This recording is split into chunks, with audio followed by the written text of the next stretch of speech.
15, how the Riddler got his name. I'm so excited. So Bruce is summoned by Selena through a letter, but she denies sending him the letter and orders him to stay away from her. Obviously, she's still mad, just like a cat. So moody. After an encounter with Sonny, I'm going to say Sonny because I'm not even going to try to pronounce his last name.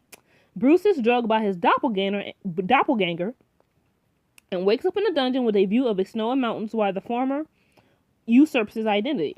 Meanwhile, Gordon reconnects with his uncle Frank, who attempts to persuade him to become a member of the Court of Owls, while Nygma attempts to build a name for himself by sending the police on goose chases, while also picking Lucius Fox as a potential arch nemesis.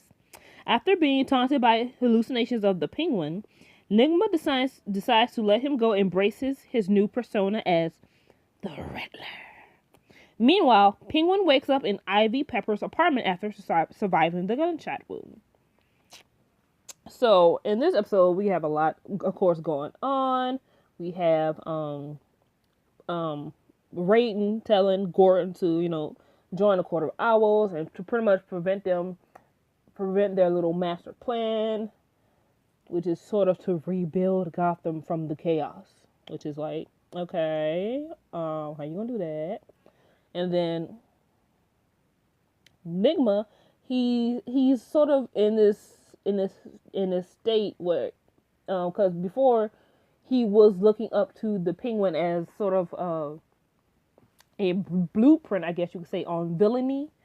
And with Lucius Fox, he needs, you can't be in order to be a villain, you need a good arch nemesis.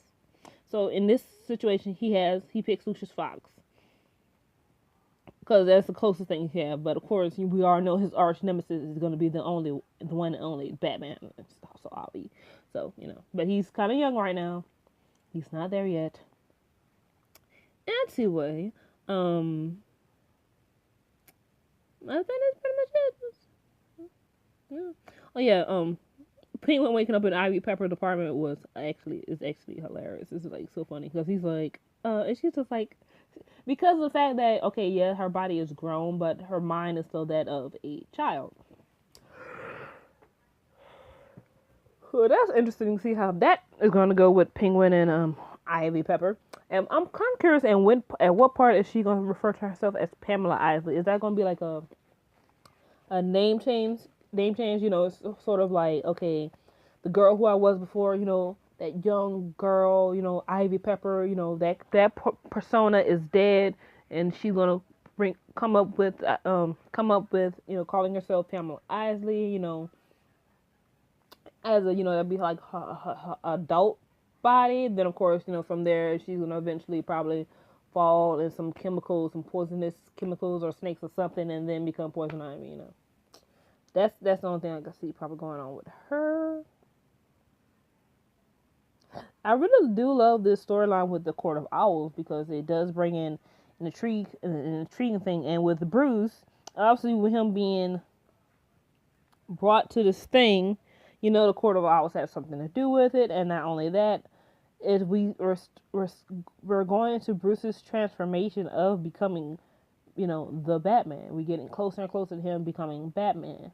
So with him coming closer on his journey to becoming the Batman, the Dark Knight, it means his villains that we all have been introduced so far have to become closer.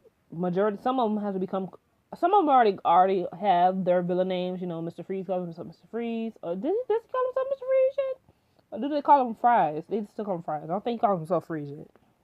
But Firefly already has her name. The Riddler got his. Penguin obviously has his. The only others we're waiting on is, of course, Jerome getting to his little incident, calling himself the Joker. Ivy become Poison Ivy. Selena become full-blown Catwoman. Any other characters introduced to us so far? I don't think so. But overall, this is going to be interesting. As I said in my preview, please don't give us a Smallville treatment, because if they do that with Gotham, I will be severely pissed. Like, I waited 10 years to see Superman wear that damn suit, and they gave me just the goddamn symbol. I was so pissed. Like, I hate when shows give you that crappy ass ending, but anyway, let me stop, because I could go on forever about that. So So comment, rate, subscribe. I will see you guys next time. Moi je m'appelle Mademoiselle Noire, et comme vous pouvez le voir, je ne souris ni ris ni vis. Et c'est tout ce que la